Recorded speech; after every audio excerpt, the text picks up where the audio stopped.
The scholar's gambit, the first time it happened, he barely noticed.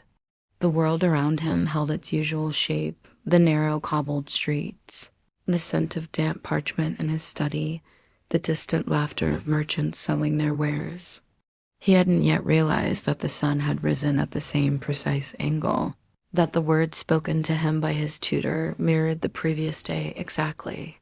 But then the wedding was announced, and then it was announced again. It took weeks, maybe longer. He had no way to measure time when it always reset at dawn. Each failed attempt at stopping the marriage led him back to the same beginning. At first, he fought wildly, bargained, threatened, pleaded.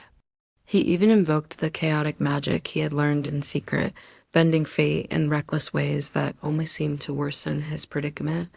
Then he stopped struggling. He started watching. The miracle worker, the one who had taught him the forbidden arts, never seemed surprised. His riddles carried the weight of foreknowledge, and his sharp smiles suggested amusement rather than concern. That was when the student knew this man was not bound by the loop. He was orchestrating it, so the student learned the rules. Each loop, he tested a theory. A misplaced coin, a broken window, a conversation shifted by just a few words. Slowly, the inconsistencies built up. The miracle worker faltered, reacting slightly too late, correcting statements he hadn't needed to before. That was his weakness. The student set traps, not physical ones, but logical snares in the fabric of their ever-repeating world. He spoke lies crafted so carefully that they forced the worker into contradictions. He planted impossible scenarios, creating paradoxes that unraveled the worker's control. The final confrontation came on the last morning of the last loop. The student greeted the miracle worker with a calm certainty that he had never shown before. "You've already lost," he said. The worker frowned, bold words for someone who can't escape. "I don't need to escape," the student replied. "I need only to undo the threat that binds you to this." Reality trembled. The sky flickered. The miracle worker, for the first time, hesitated. And that was all the student needed. Final chapter, breaking the cycle, the student stood in the dim chamber, dust swirling in the candlelight. The miracle worker, draped in layers of flowing cloth and adorned with strange symbols, regarded him with amused detachment.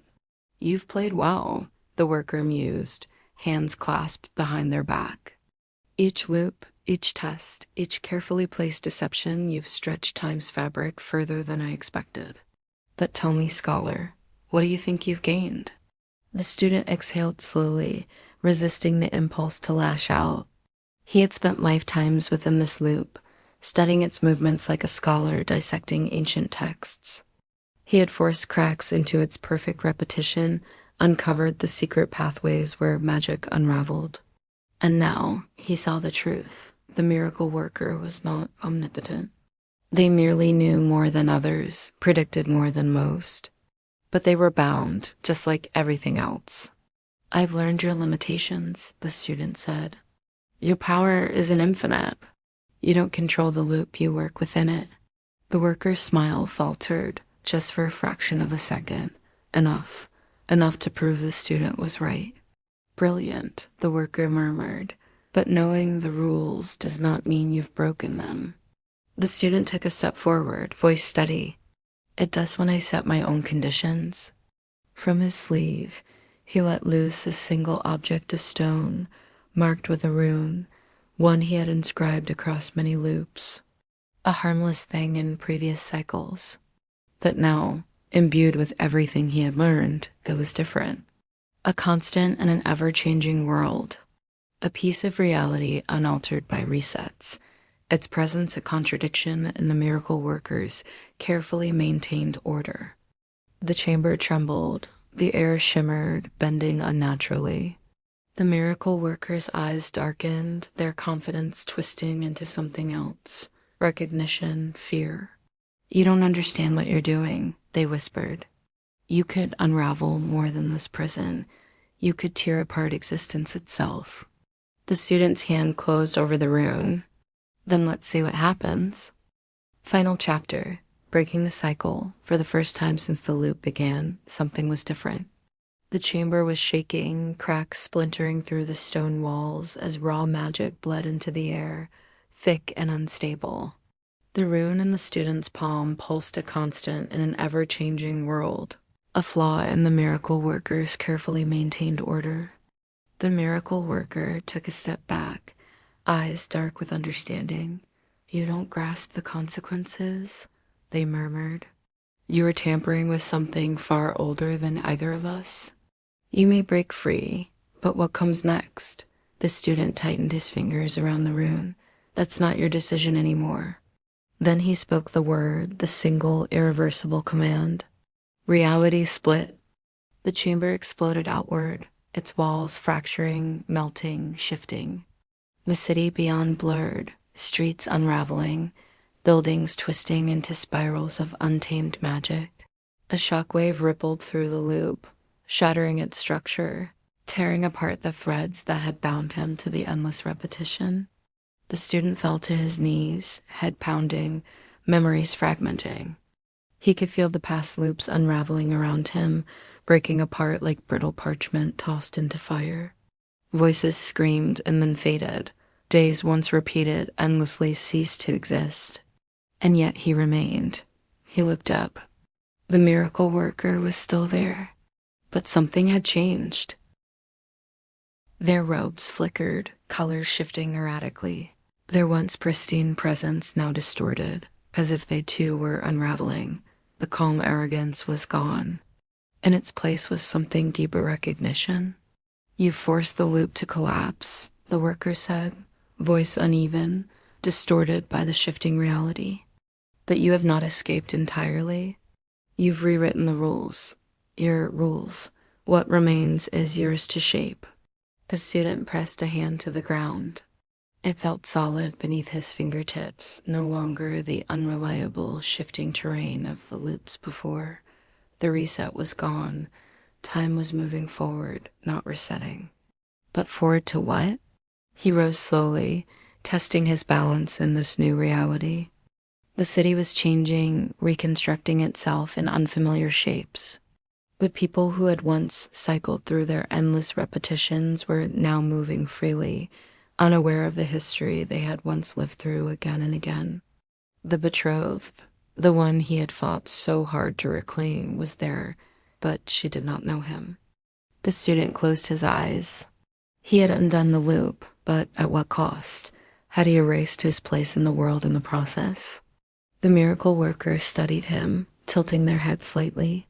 "You have won, scholar," they murmured. "But do you understand what you have won?" The student looked at the shifting city, at the pieces of reality that no longer aligned with his memories. His fight had never been about controlling fate. It had been about escaping it. And now that he had, there was no going back. The miracle worker began to fade, their form dissolving like mist caught in a breeze. The student expected triumphant words, a warning, a final taunt, but there was none, only silence. Then only the world. A new world, one that no longer repeated, a world that no longer recognized him.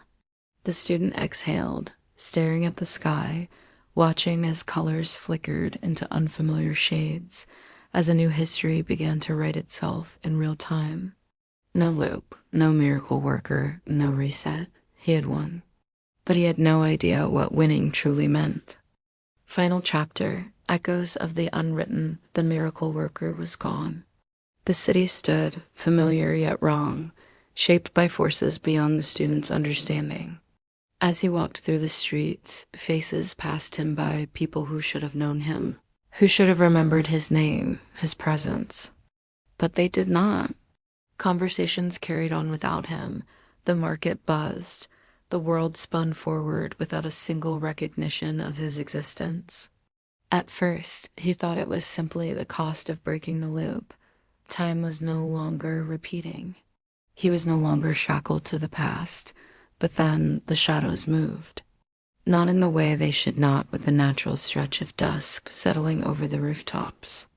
No, They moved with intention, sliding unnaturally between alleyways, pulling in places they had no right to linger.